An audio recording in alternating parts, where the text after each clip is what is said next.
Ya lo están viendo ahorita, ¿verdad?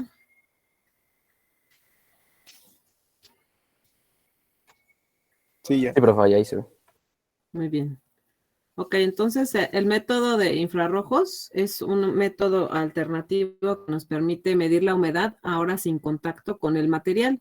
Los otros métodos que revisamos la vez pasada, que fue el método de conductividad, particularmente necesita contacto con el material, al igual que el método capacitivo, que se basa en sensores planos, ¿no? Entonces, ambos necesitan el contacto con el material, pero ¿qué pasa si por alguna circunstancia o la naturaleza del proceso necesitamos hacer la medición sin contacto por el riesgo que podemos tener de contaminar el producto? Bueno, aquí tenemos otra alternativa que es el método de infrarrojos. Es un método que, pues, derivado a que trabaja con una tecnología de radiación infrarroja, nos permite además hacer un análisis en un tiempo muy breve. Son de los de más rápida respuesta de todos los instrumentos que hemos visto. Sin embargo, obviamente su costo es considerablemente más alto que el resto de los sensores. Pero nos ofrece esta ventaja de tener una medición online porque vamos a estar en el proceso, pero sin contacto alguno con el material del proceso. En este caso, aquí en la fotografía observamos una banda de transporte por donde está circulando un material.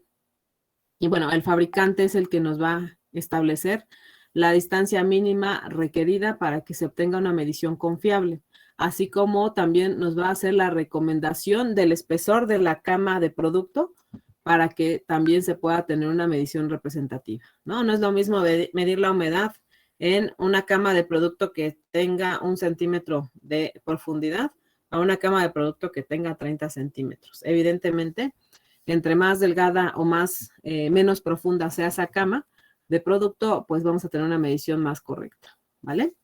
Muy bien, entonces este método es un método de análisis instrumental, en donde además no vamos a tener posibilidad alguna de afectar o alterar la naturaleza de la molécula que estamos analizando, ¿vale? Al igual que los otros métodos, ninguno hasta la fecha tiene repercusión en la modificación de la estructura molecular del agua, que es la molécula o el analito que nosotros estamos buscando.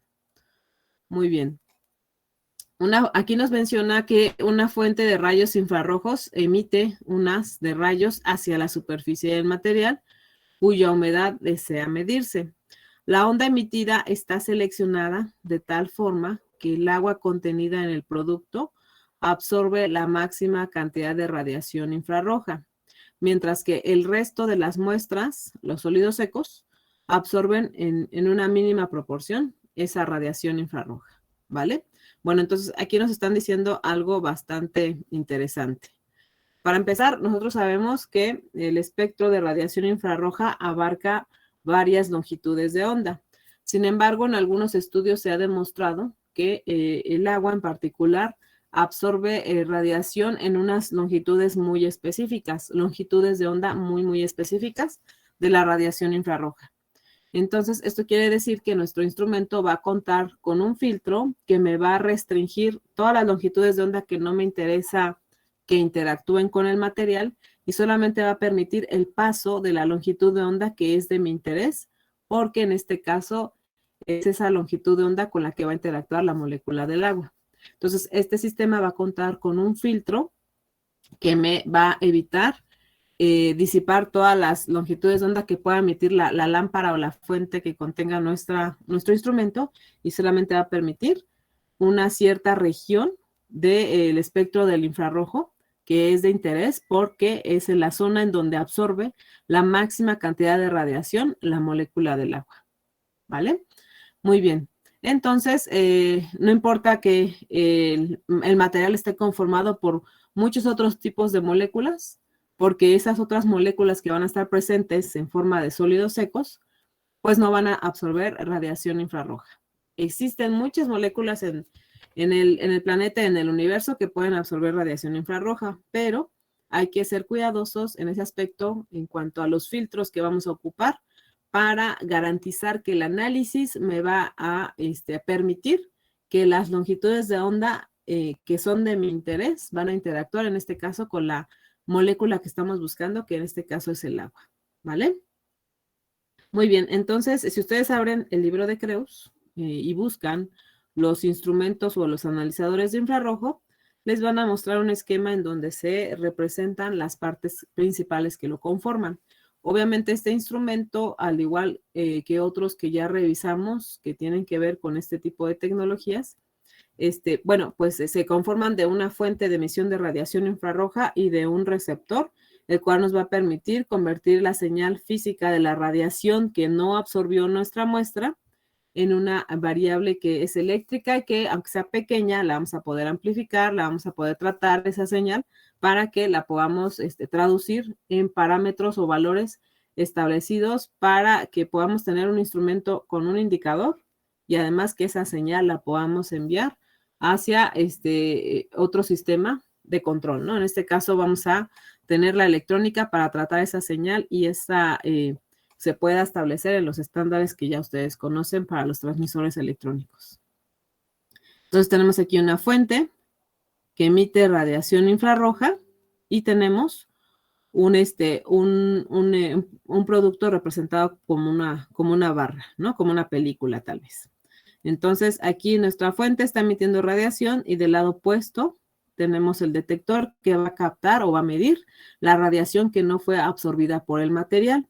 Obvio, entre más moléculas de agua tenga el material, más radiación infrarroja va a absorber. Entonces, la magnitud de la señal medida por el detector, o más bien captada por el detector, va a ser mucho menor que la radiación que emite originalmente la fuente.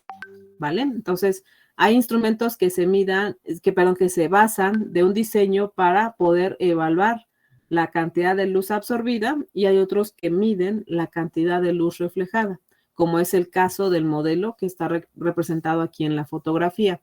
Si nosotros observamos este instrumento que está representado en el dibujo, es un método de medición de absorción de radiación, en donde vamos a identificarlo luego, porque la fuente va a quedar de frente al detector, ¿sí? Como el método que vimos de radiación, ¿se acuerdan? Para medir densidad, ese método también es de tipo de medición de absorción de radiación, dado que la fuente queda opuesto al receptor o al detector, ¿no? Lo que está de por medio es el material al que le vamos a evaluar, en este caso, la humedad, o en el otro caso era la densidad. Ahora, de ahí generamos una señal eléctrica que podemos amplificar y registrar previamente, ¿vale?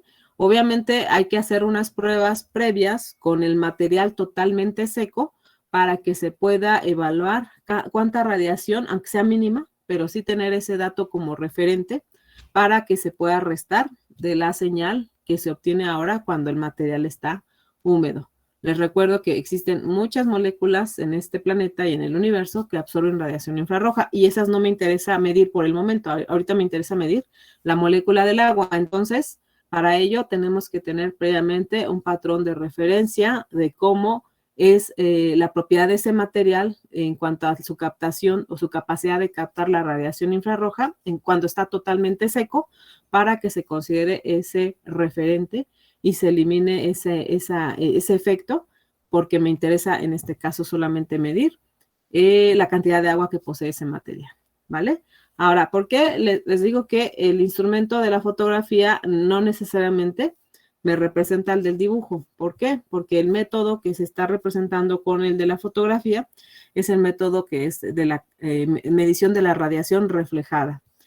En este caso, ¿cómo lo vamos a diferenciar? Bueno, porque aquí tenemos un instrumento que en la misma sonda, por así decir, tenemos tanto la fuente como el receptor, ¿vale? Entonces, la fuente va a emitir radiación hacia el producto y obviamente la radiación que no absorba el material se va a reflejar y va a salir hacia el ambiente, pero entonces esta va a poder ser captada por el receptor que se encuentra en el mismo cuerpo del instrumento, en donde está también ubicado muy cerca o al ladito, vaya, lo que es la lámpara o la fuente de emisión de radiación infrarroja. Entonces, cuando el instrumento está conformado por una sola pieza, hagan de cuenta como si fuera una pistola, entonces en la punta vamos a ver la fuente de emisión de radiación infrarrojo y muy cercano en otro punto, vamos a tener lo que es nuestro receptor para poder cuantificar cuánta luz se refleja y llega hacia el receptor, ¿vale? ¿Sí quedó claro, chicos?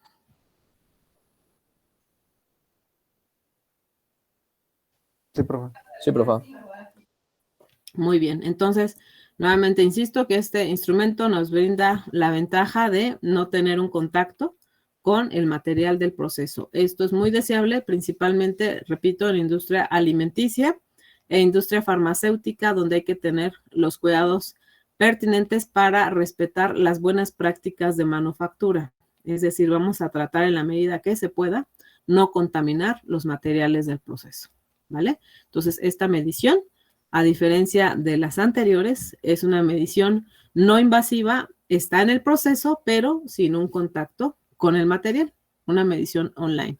Las otras, llegamos a encontrar otros instrumentos que requieran contacto con el material, pues van a proporcionarnos una medición tal vez de tipo medición en línea, porque ahí sí necesitamos un contacto íntimo con el material y el instrumento con el que vamos a medir. Muy bien, ¿qué otros tipos de higrómetros para medir humedad en sólidos vamos a encontrar? Bueno, tenemos también otra opción, otra alternativa que me brinda una medida de la humedad, pero ahora basándonos en un método radioactivo.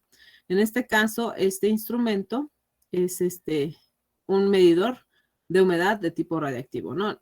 Aquí vamos a contar con una fuente de neutrones de alta energía que se dirige hacia el material del proceso y parte de la radiación emitida será reflejada principalmente por los átomos de hidrógeno existentes en las moléculas del material, recordando que la molécula del agua está conformada en su estructura por átomos de hidrógeno y un átomo de oxígeno, ¿vale? Entonces, nuevamente vemos un instrumento que necesita acercarse o aproximarse al material del proceso para que mediante interacciones con neutrones de alta energía podamos detectar la cantidad de radiación que se refleja, pero que esta proviene de una interacción, especialmente los átomos de hidrógeno que contiene nuestro material. Nuevamente, al igual que el caso anterior, tenemos que tener previamente el patrón de comportamiento de ese material cuando interactúa con la radiación, cuando está completamente seco, para tener esa señal de referencia y en función a ello, cuando ya el material esté húmedo, se parta de ese punto para que se traduzcan las variaciones en contenido de humedad, dado que este método nos asegura que la interacción de la radiación principalmente se direcciona con los átomos de hidrógeno que contiene el material, pero que en este caso, dado que ya tenemos un patrón de referencia, ahora vamos a traducir esas interacciones con las moléculas de agua que contiene nuestro material, ¿vale? Muy bien, ¿en qué tipo de industria vamos a emplear o elegir este método radioactivo? Normalmente esto se les ubica en lo que es la industria papelera, ¿vale? Si alguno de ustedes llega a caer, por ejemplo, en una compañía que está aquí por Ecatepec, que se llama Smurfit Kappa, o bien si llegan a caer, por ejemplo, en Kimberly-Clark, estas empresas se caracterizan por procesar materiales reciclados incluso, ¿no? Manejan fibras de celulosa para poder entregar productos con un cierto acabado o para obtener un papel con un uso muy específico, ¿vale? Entonces, nosotros podemos encontrar diferentes tipos de papel y cartón que se obtiene de este tipo de empresas y que, bueno, dependerá de sus tratamientos y de sus agentes químicos que se empleen para tener un grado de blancura específico. Normalmente ahora por el hecho de que tenemos que ser responsables con la cuestión del medio ambiente, se va a preferir mucho el uso de materiales reciclados.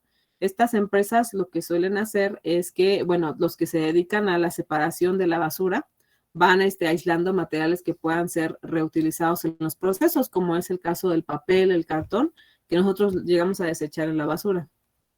Todas estas personas que se dedican a clasificar la basura, bueno, pues van separando los periódicos, los cartones, el papel de oficina que llega a la basura y van formando sus pilas para que puedan comercializarlas. Entonces llega ese material que era considerado desecho a las plantas, lo van a comprar a un cierto valor por kilogramo y obviamente antes de comprarlo le hacen un análisis del contenido de humedad para que no les vendan un material húmedo que pese más, ¿no? Y que por lo tanto tengan que pagar más. Entonces, la comercialización del papel reciclado se realiza en base seca, es decir, previamente se hace un análisis y lo que se le paga a la persona es los sólidos secos y no la humedad que pueda tener estos productos que provienen de la basura, ¿no? Entonces, ya se compran y se meten al proceso. No sé si alguno de ustedes ha tenido la curiosidad de ver cómo se fabrica el papel reciclado.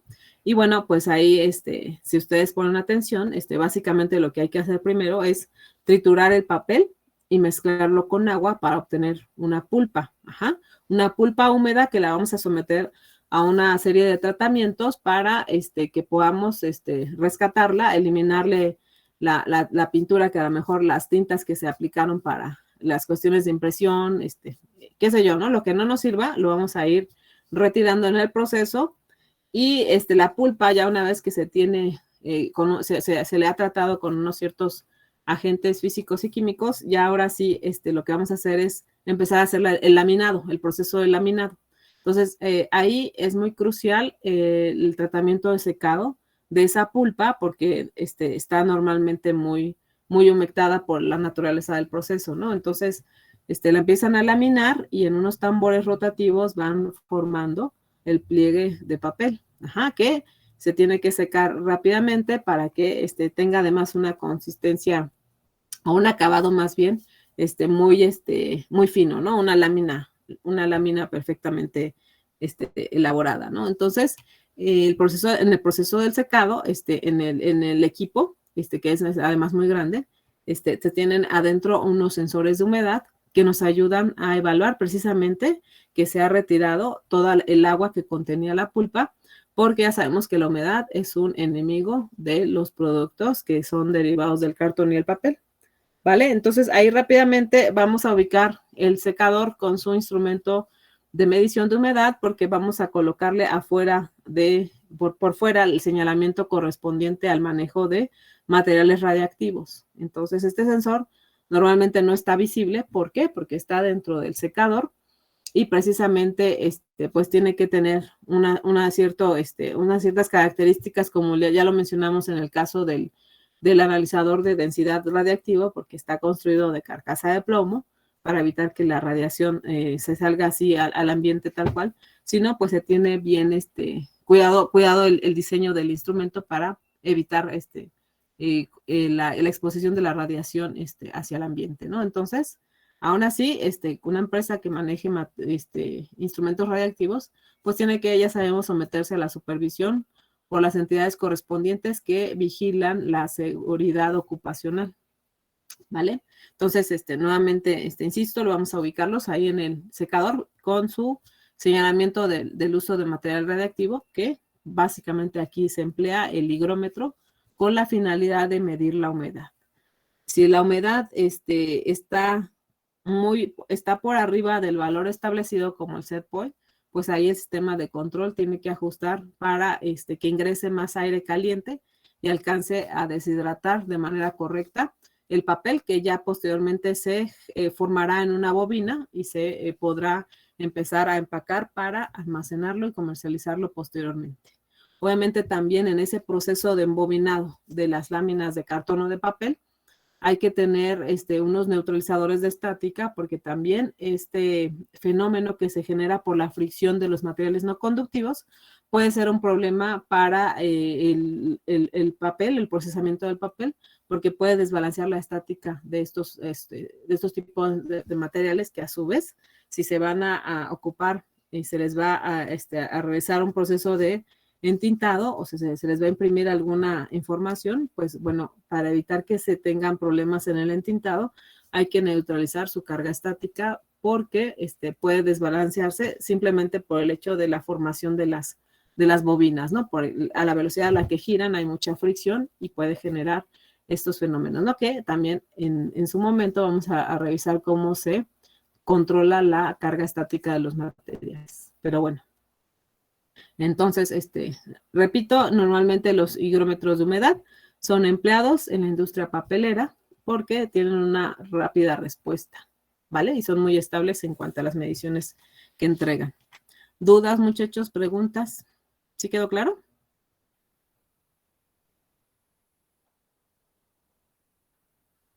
Sí, profe.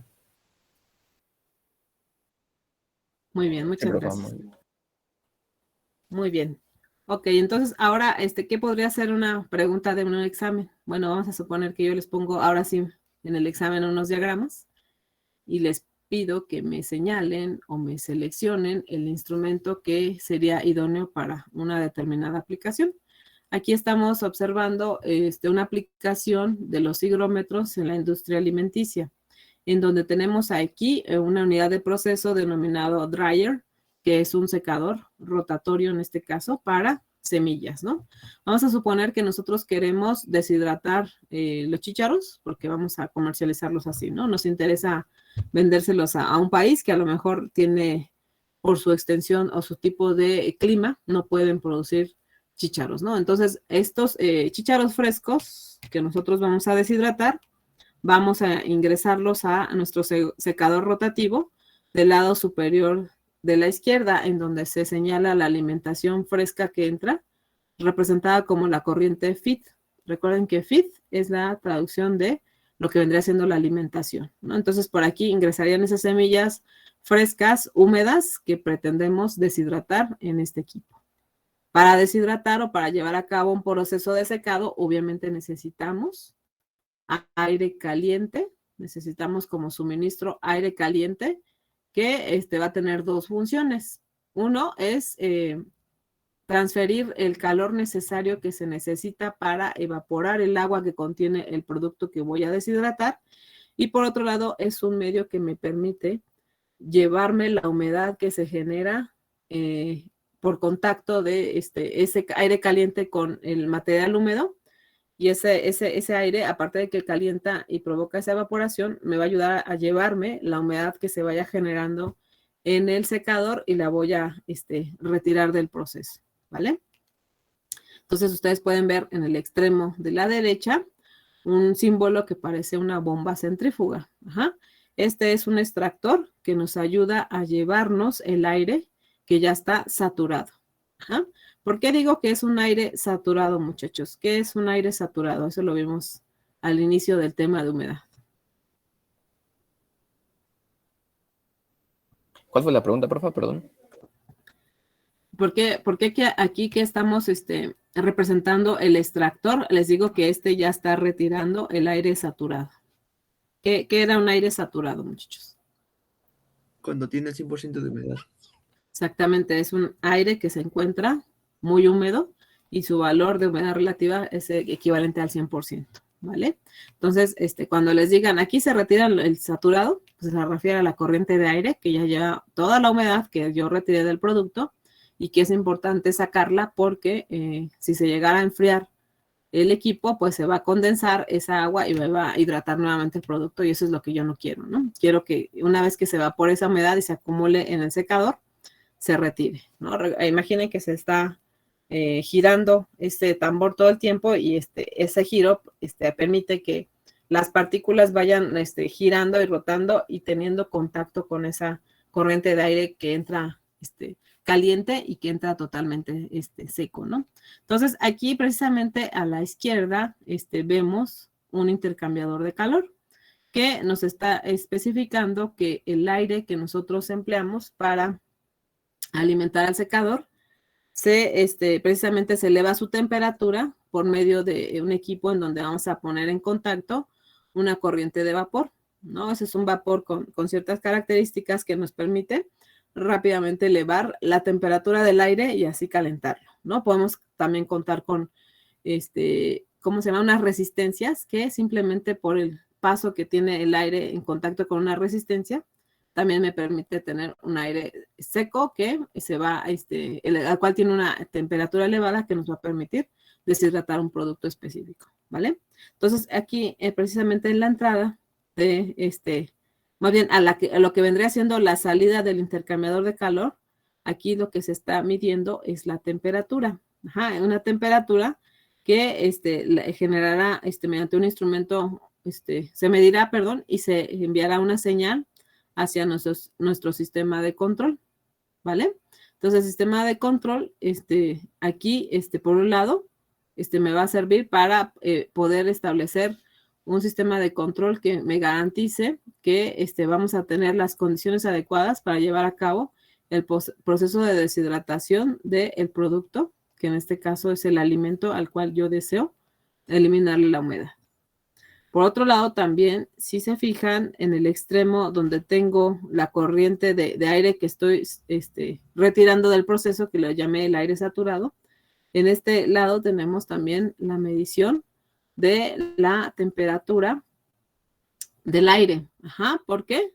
Porque ustedes saben que este parámetro también se relaciona con el contenido de humedad, ¿vale? Aquí no se puede estar representando a lo mejor un instrumento que nos permite evaluar por un método psicométrico el contenido de humedad del aire que tiene el secador para que en función a ello se determine en el sistema de control una mayor incorporación de calor que nos va a transferir el vapor que se emplea para el intercambiador en donde vamos a calentar el aire que va a ingresar al secador, ¿vale? Esa sería su función principalmente de este método ciclométrico que está implementado aquí, muy cercano a donde está nuestro ventilador, o nuestro extractor. También el secador rotatorio, muchachos, tiene una característica particular de estar inclinado a unos ciertos grados respecto al plano para que a medida que se tiene un tiempo de residencia girando ahí las semillas con el aire caliente, se va a llegar a un punto en donde se va a empezar a acumular esas semillas que ya se deshidrataron y van a descargarse por el lado inferior de nuestro tambor rotatorio para que a lo mejor aquí se reciba el producto en una banda de transporte que nos permita trasladar esas semillas deshidratadas hacia las máquinas de envasado, por ejemplo, ¿no? Entonces aquí el producto que está saliendo del secador, aquí en este punto vamos a medir la humedad, ¿vale? Por eso aquí tenemos además otro sistema de control de análisis, ¿vale? Que indudablemente está interrelacionado con los sistemas de control de temperatura que estamos especificando aquí en la parte superior a la mitad del secador, ¿no? Entonces, aquí la pregunta del millón es no que me expliquen el sistema de control o la interacción de los lazos de control en este proceso, porque ya dijimos que eso va a ser materia de estudio para la asignatura que van a tomar ustedes en octavo y en noveno, que se llama control de procesos, ¿vale? Aquí la finalidad en esta parte o a esta altura de la carrera es que seleccionen el instrumento analítico y adecuado para esta aplicación, en donde yo voy a requerir una medición que se pueda, que nos permita no solamente proporcionarnos información de la humedad del producto que está saliendo del secador, sino también que se genere una señal normalizada que yo envíe hacia un sistema de control, porque lo voy a interrelacionar con otros sistemas de control que contiene el secador, ¿no? Entonces, aquí, ¿qué instrumento de los que revisamos para medir humedad en sólidos voy a recomendar para esta aplicación, muchachos? Sería una balanza, ¿no? Una balanza. Bueno, el método de secado térmico. El método de secado térmico. Aquí nos menciona un compañero que como alternativa nos sugiere una balanza, pero ojo, la balanza, ¿dónde va a estar instalada?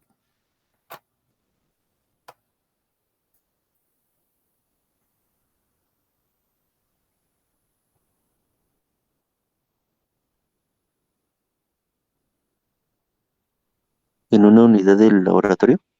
Exactamente, entonces esas son mediciones fuera de línea, offline. Entonces, ¿qué otra alternativa sugieren?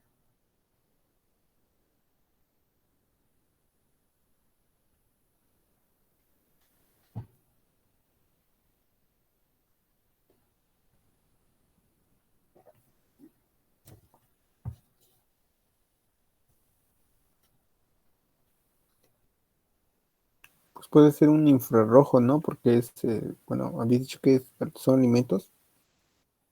Exactamente. Aquí lo más deseable para esta aplicación es un infrarrojo, muchachos, porque en primera es un analizador rápido. En la balanza, aunque ocupemos la más moderna, ya dijimos que requerimos ahí de 2 a 3 minutos para llevar a cabo la medición, ¿no? Y además ese instrumento está en un laboratorio.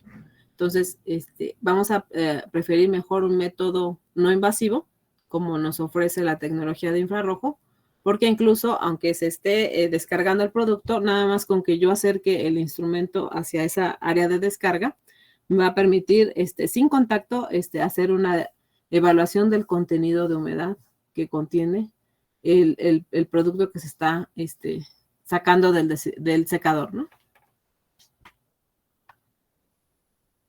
¿Vale? Entonces, en un par de segundos yo obtengo una lectura de humedad que posteriormente esa señal la voy a mandar hacia mi sistema de control de análisis y en función de ello se tomarán las decisiones necesarias para poder establecer las condiciones del aire que voy a suministrar a la entrada de mi secador y de esta manera pueda ajustar esos parámetros para que yo alcance el nivel de humedad que yo persigo aquí, ¿no? Por un lado, aprovechando de una mejor manera el calor o la energía calorífica que se requiere y también sin estar desperdiciando esa energía que al final del día se traduce en consumo de combustibles y que nos va a permitir tener un proceso más eficiente, ¿vale? Muy bien. No sé si quedó claro, chicos.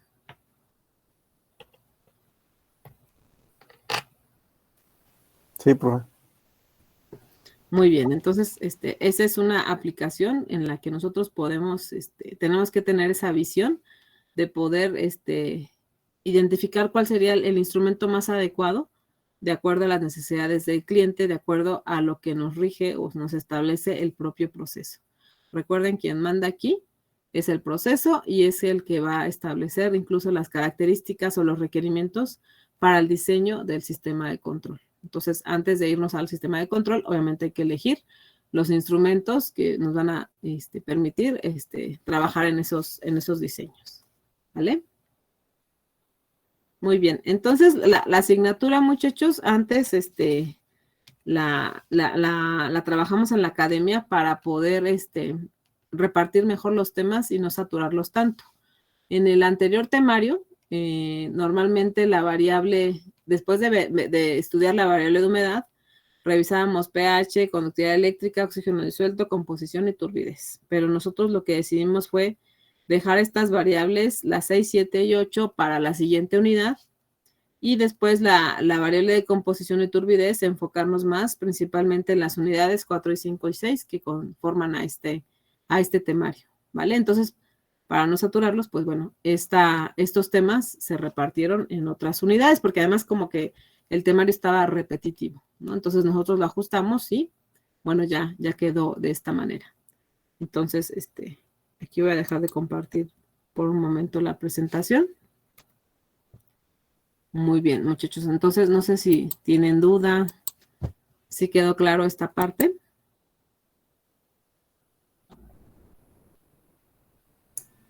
Sí, profe. Sí, Muy todo bien. Muy bien. De hecho, el día de hoy les voy a dejar un cuestionario en donde voy a plantearles algunas preguntas relacionadas a los conceptos que nosotros estudiamos para abordar este tema de humedad que es de gran importancia, muchachos, y que da para mucho, mucho más.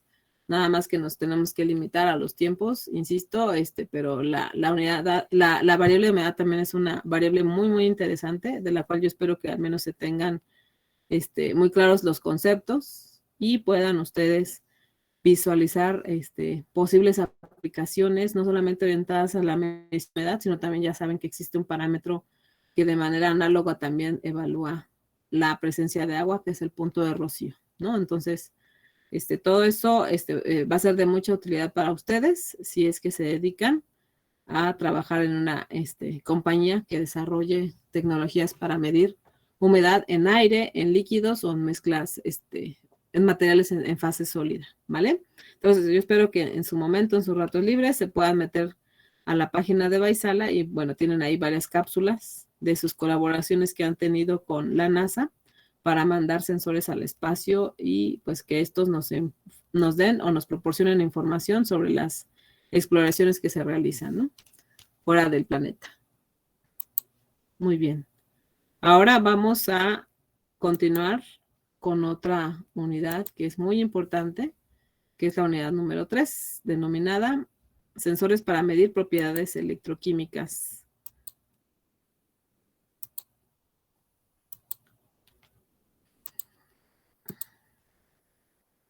Muy bien. No sé si ya están viendo la unidad, muchachos.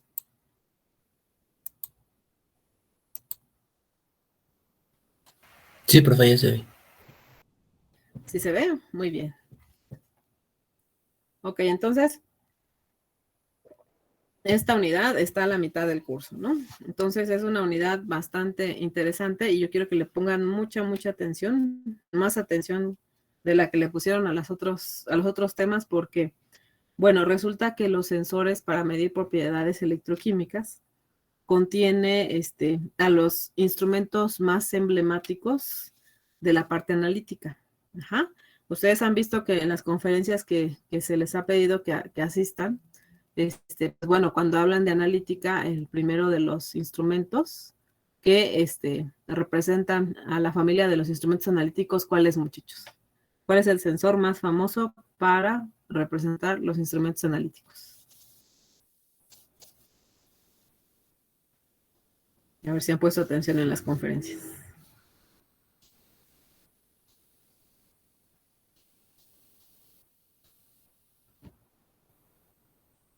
¿El de los electrodos? Ajá, ¿de qué? ¿De qué variable? Creo que la pueden utilizar para pH. Exactamente, así es, muchas gracias. Exactamente, entonces, el instrumento más famoso y emblemático, porque es el que más está instalado en todas las plantas de producción, es el sensor de pH, ¿vale? Entonces, el pH es una variable muy importante y de las más empleadas en la industria para fines de monitoreo o para fines de control incluso, ¿vale? Entonces, no solamente está el sensor de pH, también está otro más, que también es muy ampliamente utilizado y que también se basa de tecnologías de materiales, o más bien en diseños electroquímicos, ¿no? De instrumentos basados en sensores electroquímicos. Me refiero al medidor de conductividad eléctrica en solución, es decir, para evaluar la cantidad de minerales o sales que contiene el agua también, ¿vale? Entonces, ¿por qué son importantes?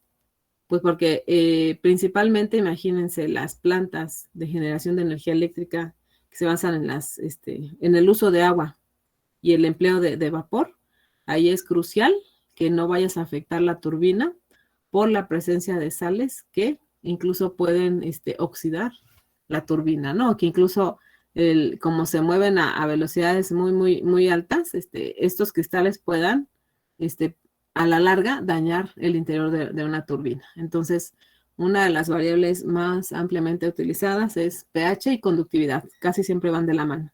Entonces, si ustedes llegan a trabajar en proyectos para CFE o bien trabajan para CFE, si trabajan y les toca, por ejemplo, la planta que está aquí en Tula, pues evidentemente van a saber que el agua que se emplea para la generación de vapor que va a alimentarse a la turbina, pues obviamente tiene que ser un agua casi pura, ¿no? Entonces, ¿cómo vamos a garantizar una limpieza adecuada del agua, por así llamarlo, un tratamiento del agua que me garantice tener las propiedades que se necesitan para la generación de ese vapor?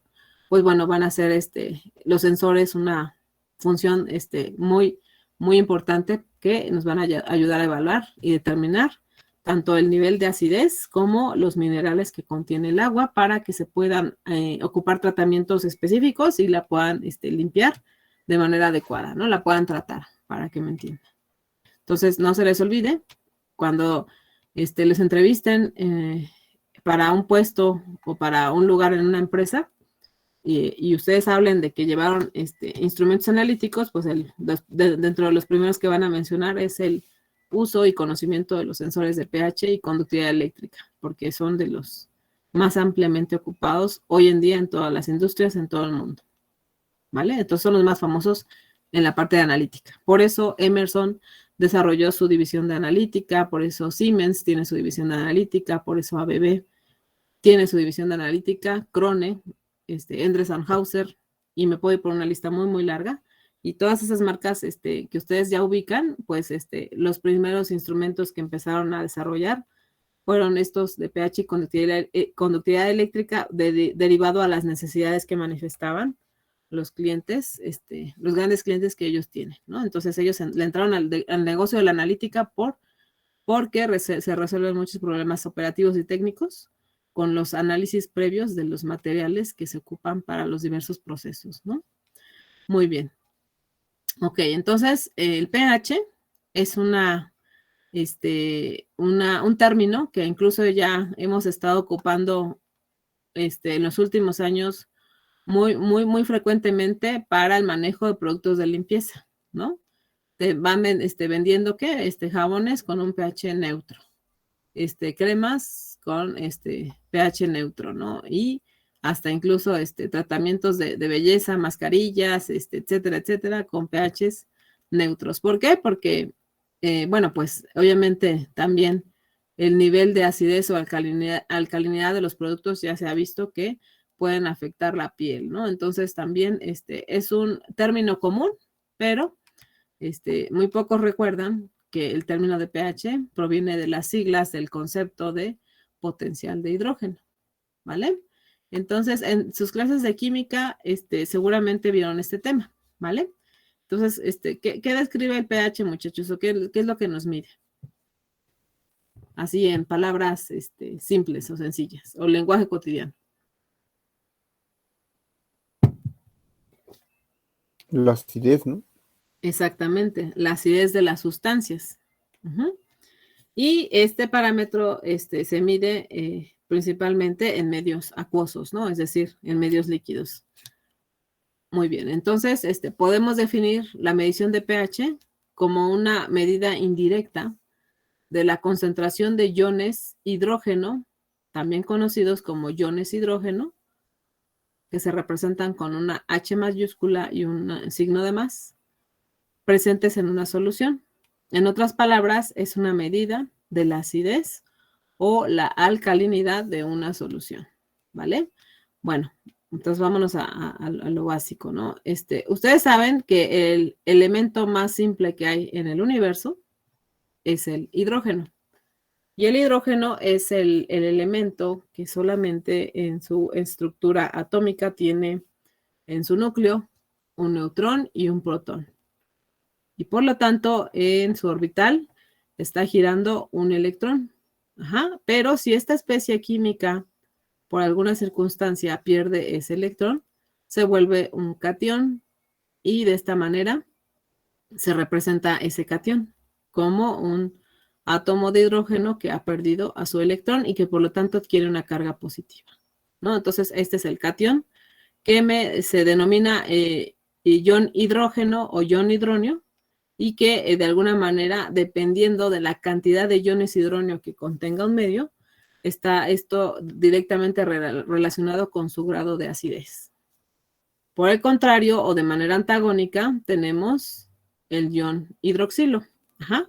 El ion hidroxilo va a estar presente en alta concentración en aquellas soluciones que se consideren alcalinas, ¿vale? Entonces, asimismo, una solución será ácida cuando exista en ella, obviamente, una mayor concentración de estos iones que ya dijimos hidrógeno. Pero mientras que, por el contrario, la cantidad de iones hidrógeno sea baja y la proporción de iones hidroxilo sea más alta, esto le va a dar una naturaleza alcalina a esas sustancias. Ajá, por eso aquí dice que mientras que será alcalina esa solución cuando se encuentre presente una mayor concentración de iones hidroxilo, cuya representación se especifica aquí entre paréntesis, ¿no? Es un átomo de oxígeno con uno de hidrógeno que además tienen una carga negativa, ¿no? En conjunto, este ion o esta especie denominada ion hidroxilo. Recuerden que el átomo de oxígeno por sí solo, cuando está en forma de ion, es un anión cuya carga es 2-, pero esa carga 2- se asocia con el átomo de hidrógeno y entonces hace que se neutralice la carga para quedar, en vez de que el oxígeno tenga una carga 2 menos, va a tener una carga 1 menos, ¿vale?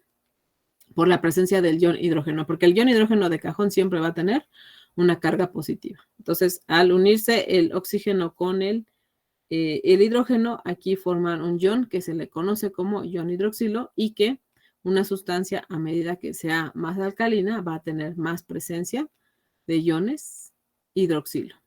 Es el antagónico del ion hidrógeno, ¿vale?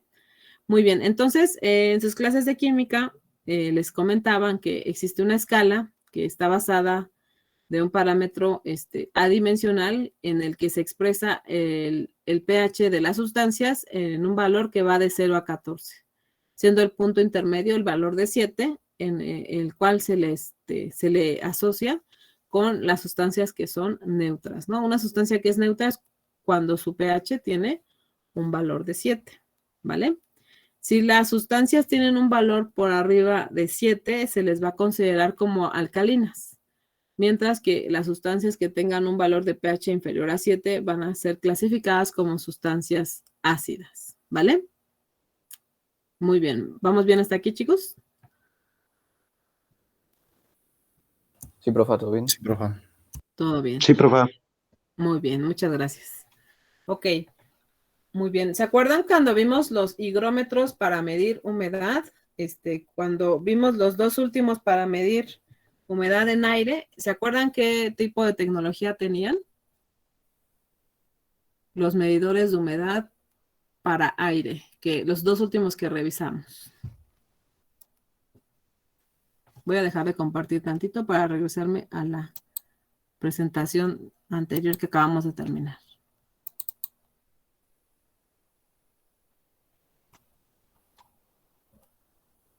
¿No recuerdan cómo se llamaban esos sensores de humedad?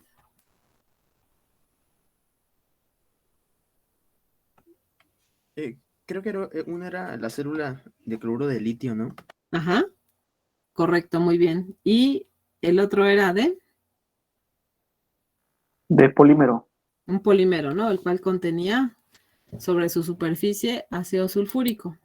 Entonces voy a compartir nuevamente la presentación anterior para que recordemos las características de estos materiales. Ok. Aquí nosotros vemos que nuestro sensor está conformado por unas láminas de oro, al cual se le depositó en su superficie unas sales de cloruro de litio. ¿Se acuerdan que yo les dije que el cloruro de litio es considerado como un electrolito fuerte, verdad? Entonces es un electrolito fuerte porque en solución se disocia en los iones correspondientes y se tienen libres estos iones, lo que le va a permitir al sistema ser más conductivo, ¿no? A nuestras laminillas de oro se incrementa todavía más su conductividad porque tenemos presentes a los iones cloruro y a los iones litio libres. Muy bien, entonces entre más disociadas las moléculas de cloruro de litio estén, pues eso se va a reflejar en un incremento de la conductividad. ¿Y quién me va a permitir tener más moléculas libres? Pues la humedad que capta el sensor, porque además esta sal dijimos que era higroscópica y que atrapa la humedad, y que además esa humedad cuando llega a la superficie de las láminas de oro, provoca que la molécula se disocie, es decir, se separe en los iones correspondientes, ¿vale? Lo mismo sucedía con el ácido sulfúrico. ¿Se acuerdan que yo les dije que también este es un electrolito fuerte y que cuando se hidrata se puede disociar como el cloruro de litio, teniendo iones libres, hidrógeno y iones libres de sulfato, lo que va a incrementar la conductividad sobre la película de poliestireno y se traduce esto después en valores que corresponden a humedad, ¿no? Porque entre más húmedo esté el ambiente, más lo va a captar el ácido sulfúrico que esté sobre la superficie del polímero y esto va a dar pauta a que se incremente su conductividad debido a que se tienen iones libres, ¿vale? Bien, entonces recordando que para que estas medidas sean muy precisas y confiables, requerimos de electrolitos fuertes. Estos electrolitos fuertes son aquellos que se disocian completamente cuando se hidratan, ¿vale? voy a dejar de compartir. Entonces, retomando esta idea, ahora vamos a retomar estos temas. Ahí está. Bien. Entonces, regresamos aquí. El agua, muchachos, es una molécula bien extraña, también muy escasa en el universo. Y bueno, aquí,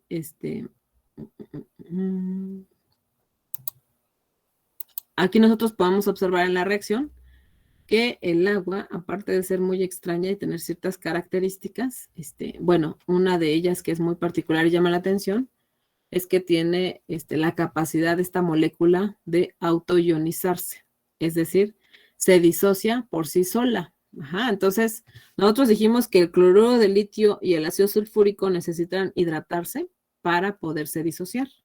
Sin embargo, en sí, por sí sola, la molécula del agua es una molécula que se disocia sin ninguna condición aparente, ¿vale? Entonces, aquí nosotros observamos cómo esta reacción, de hecho, aquí me falta una flecha hacia la izquierda porque es una reacción reversible. Así como podemos encontrar moléculas de agua unidas, también vamos a encontrar moléculas que se disociaron y que por eso se tiene actividad iónica, ¿no? Porque están presentes tanto los iones hidronio como los iones hidroxilo en esa porción de agua, ¿no?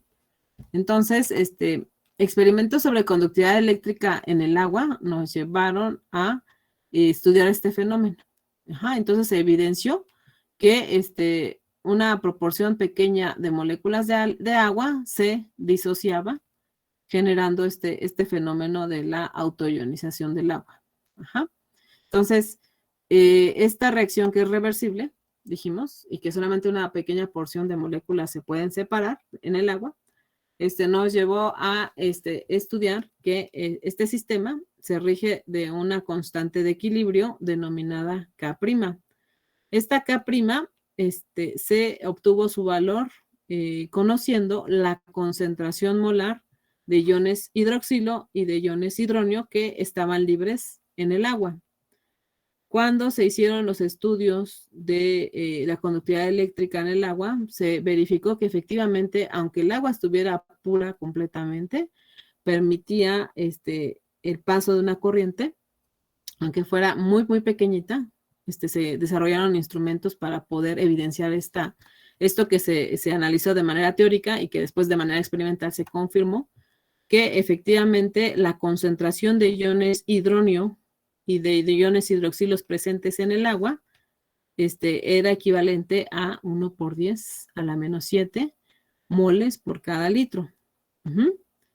Entonces, como esta constante de equilibrio se obtiene por el producto de las concentraciones molares de los iones libres, que es el ion hidroxilo y el ion hidronio, nos da un valor que equivale a 1 por 10 a la menos 14, ¿vale?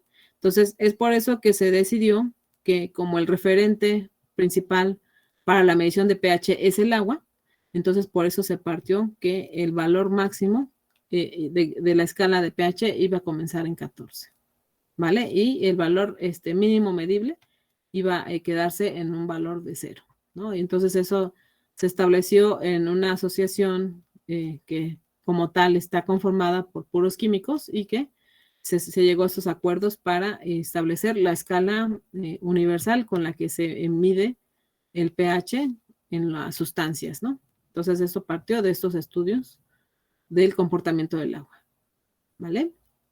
Muy bien. Ok, ¿sí quedó claro, chicos?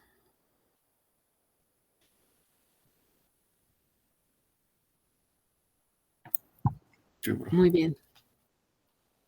Perfecto. Ok, entonces, bueno, ahora, nosotros sabemos que en la naturaleza existen ácidos minerales y ácidos orgánicos, ¿no?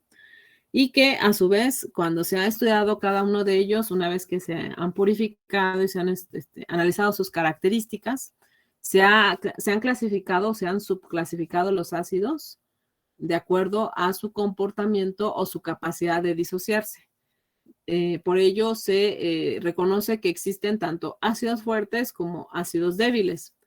¿Se acuerdan ustedes que en el caso del sensor de cloruro de litio y del ácido sulfúrico les comentaba yo que como se disociaban completamente cuando se hidrataban, por eso se eligieron esas sustancias para colocarse en los sensores, porque además tienen esta capacidad de ser higroscópicas esas sustancias. Entonces, por eso se eligieron para implementarse en esos sensores, ¿vale? Entonces, los ácidos fuertes tienen la característica de que cuando se hidratan, se disocian completamente. Entonces, vamos a tener una elevada conductividad eléctrica también en esas soluciones. Si nosotros, no sé si les tocó hacer en algún laboratorio de física, ya sea aquí en la carrera o en la vocacional, en donde diseñaron una celda electroquímica y bueno, hicieron un arreglo de un circuito en donde colocaban un foquito. Ajá. Entonces, ustedes sumergían unos electrodos y cuando intentaban circular una corriente entre esos electrodos, si el medio contenía una sustancia clasificada como un electrolito fuerte, veían cómo se iluminaba una lamparita, ¿no? Nuestra lamparita que estaba colocada ahí en el circuito. Pero por otro lado, si limpiábamos esos sensores y ahora los sumergíamos en un electrolito débil, veíamos que sí, que también esa sustancia era conductiva y permitía el paso de la corriente, pero la lamparita, la intensidad de la luminosidad era mucho menor, ¿no? Entonces, así ustedes de manera experimental corroboraron esas características de esas sustancias. Y también, adicionalmente, se mostró o se les demostró que, por ejemplo, cuando en ese medio acuoso, ahora en vez de ocupar un electrolito fuerte o uno débil, empleaban una sustancia no electrolito. Esta sustancia, como lo es el azúcar o la glucosa purificada, cuando se hidrata, se disuelve, se incorpora en el líquido, pero en este caso el azúcar no se disocia, porque su naturaleza es diferente. Es una molécula orgánica conformada por átomos de carbono, hidrógeno y oxígeno, pero que no se disocia. Entonces, si no se disocia, no permite el paso de la corriente y por lo tanto esa lamparita jamás se iluminaba, ¿no? Entonces, no sé si llegaron a hacer ese experimento, pero si no, bueno, hay que buscar por ahí algún otro videíto didáctico para que les ayude a entender cómo se evalúa o se compara o se hacen contrastes entre lo que son los electrolitos fuertes, los electrolitos débiles y las sustancias clasificadas como no electrolitos, ¿vale? Muy bien, entonces, les decía yo que tanto existen en el planeta ácidos inorgánicos como ácidos orgánicos, ¿no? Y dentro de todos ellos también hay algunos que son ácidos débiles y ácidos fuertes. Entonces, cuando yo les diga que una sustancia es un ácido fuerte, es porque me van a creer que es una sustancia que es capaz de disociarse completamente y que es muy conductiva, ¿vale? Entonces, cuando yo les diga que esta sustancia es un ácido débil, es porque ya alguien estudió el comportamiento de esos materiales y los clasificó como electrolitos débiles. Por eso esa sustancia es también conductiva, pero solamente una pequeña porción de sus moléculas se va a disociar en los iones correspondientes y la mayor parte de las moléculas van a permanecer en su forma asociada, es decir, en su forma unida, ¿vale? Por eso su capacidad de conducción es mucho menor. Muy bien. Entonces, la escala de pH proporciona, un modo conveniente de expresar la acidez o la alcalinidad o basicidad de las disoluciones acuosas diluidas. De tal manera que el pH en una disolución para ácidos y bases fuertes se va a definir como una función de logaritmo de base 10, en donde vamos a aplicar aquí la concentración molar de esa sustancia, ¿no? No vamos a ubicar aquí una concentración cualquiera.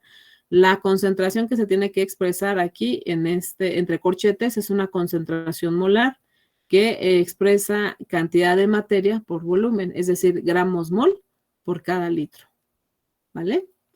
Entonces, esa ecuación también seguramente la vieron en sus clases de química. Esta ecuación nos dice, traducido en otras palabras, que si conoces el dato de la concentración de ese ácido en esa solución, pues puedes estimar de manera teórica el valor del pH, aplicando la función de logaritmo de base 10 con un signo menos. Ajá. Y por el contrario, si lo que tienes a la mano es el dato del pH de esa sustancia, bueno, pues aplicando una función inversa del logaritmo, como lo que estamos viendo aquí a la derecha, que sería 10 a la menos pH. Este dato te daría el valor que corresponde a la concentración molar que provoca ese pH en la solución. ¿Vale? Muy bien, por el contrario, ya dijimos que existe una sustancia que es antagónica a los ácidos, que son las soluciones alcalinas, ¿no? Entonces, nosotros cuando yo les pida calcular el pH de una solución alcalina, no van a ocupar las fórmulas que están aquí representadas en la parte superior, sino van a ocupar las fórmulas que están aquí en la parte intermedia. ¿Por qué? Porque el pOH es el parámetro que describe la cantidad de iones hidroxilo. Y ya dijimos que una sustancia entre más alcalina va a tener una elevada concentración de iones hidroxilo, OH, ¿vale? Entonces el pOH, que es un parámetro menos conocido en la industria y menos manejado, se obtiene por el cálculo de menos el logaritmo de la concentración molar de iones hidroxilo. Y si tú conoces el dato del pOH de esa solución alcalina, pues ya nada más lo sustituimos en la ecuación que está aquí a la derecha para obtener el dato que corresponde a la concentración molar de ese álcali que provoca que se tenga ese nivel de pH, ¿vale? Entonces, tanto el parámetro de pH como de pOH se relacionan con esta última ecuación, que es la quinta, que nos dice que la suma de estos dos variables me da el valor de la escala máxima del pH, que es 14, ¿no? Entonces, pH más pOH va a ser equivalente a 14. Muy bien. Entonces, por favor, les voy a pedir que si tienen ahí su formulario a la mano, nuevamente vayan desarrollando o vayan anotando estas fórmulas para que las podamos ocupar para un problemita que vamos a aplicar más adelante. Muy bien, entonces ustedes me dicen cuando terminen de anotar para pasar a la siguiente.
¿Ya acabaron?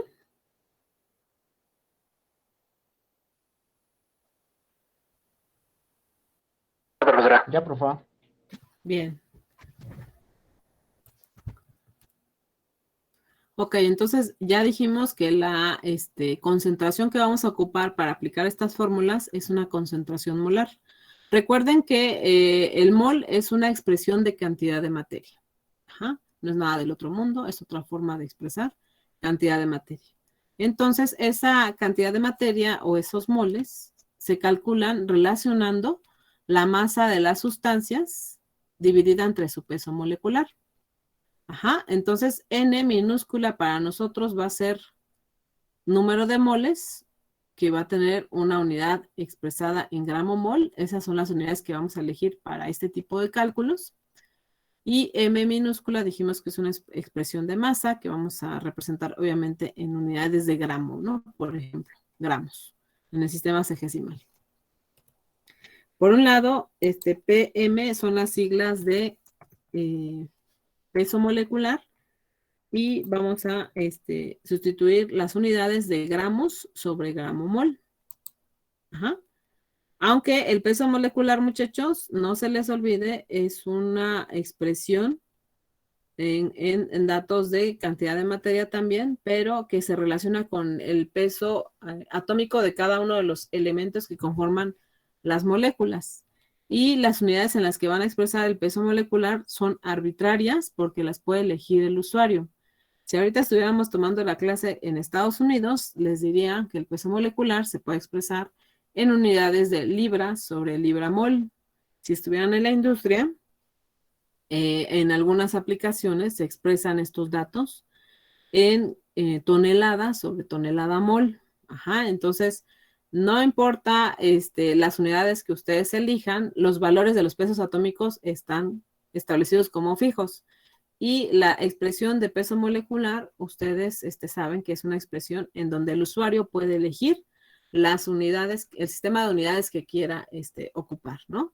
Ya sea sistema inglés, sistema internacional, sistema sexagesimal. Ahorita para este tipo de cálculos, les recomiendo que nos familiaricemos con el sistema sexagesimal, ¿vale? Entonces, peso molecular lo vamos a expresar en unidades de gramo sobre gramo mol, ¿vale? Ok, entonces mi concentración molar, ya sea de la solución ácida, representada aquí como un H+, o de la solución que es alcalina, representada con el ion hidroxilo OH, va a ser igual a N, que dijimos que es número de moles, expresados o contenidos más bien en una sustancia sobre su volumen. Y las unidades en las que normalmente los vamos a encontrar esta concentración molar es en gramos mol por cada litro. ¿Vale? Finalmente, otra ecuación que nos puede ayudar para los cálculos y que la vamos a ocupar es esta que está aquí en la parte inferior, en donde podemos calcular la cantidad de gramos de soluto que hay que pesar para preparar unas soluciones con un cierto grado de molaridad. En este caso, M, repito, al igual que el caso anterior, es una expresión de masa, cantidad de materia, pero ahora en gramos. Y se obtiene calculando o más bien multiplicando la molaridad de tu solución por el volumen de tu solución y por el peso molecular de la sustancia que predomine en esta solución. ¿Vale? Entonces, ya para acabar la clase del día de hoy, les pido que anoten todas estas ecuaciones. Bueno, que en realidad son nada más 2, con las unidades o las variables que se representan en cada una de ellas.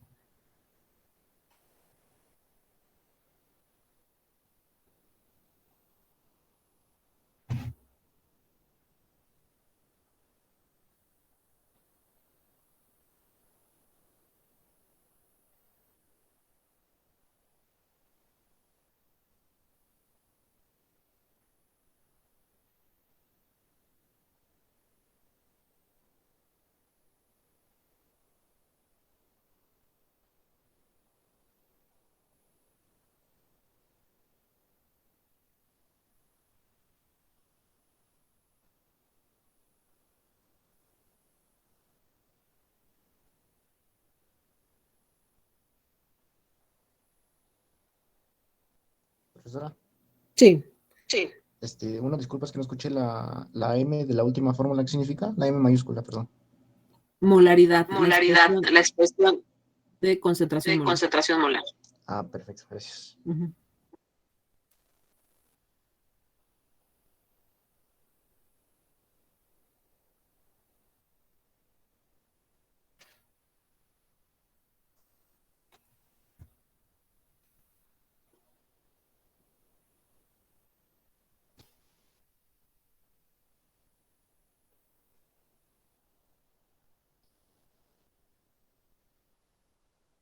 Ustedes me avisan, ¿eh? Ya, profa. Muy bien. Pues bueno, ya sería todo por el día de hoy. Espero que ya a esta altura o a esta hora ya hayan desayunado, porque pues precisamente por un desbalanceo del pH en su estómago, luego nos provocamos una gastritis porque no consumimos alimentos a tiempo. Entonces, ahí se los dejo como tip. A pesar de que yo ya desayuné, ya me están rugiendo mis tripitas otra vez. Entonces, yo espero que ustedes no dejen pasar mucho tiempo para desayunar. Profa. Yo me eché un plato de fruta y un huevo con un pan y ya me dio hambre. Entonces, yo espero que también hayan desayunado. Perdón, ¿sí qué pasó?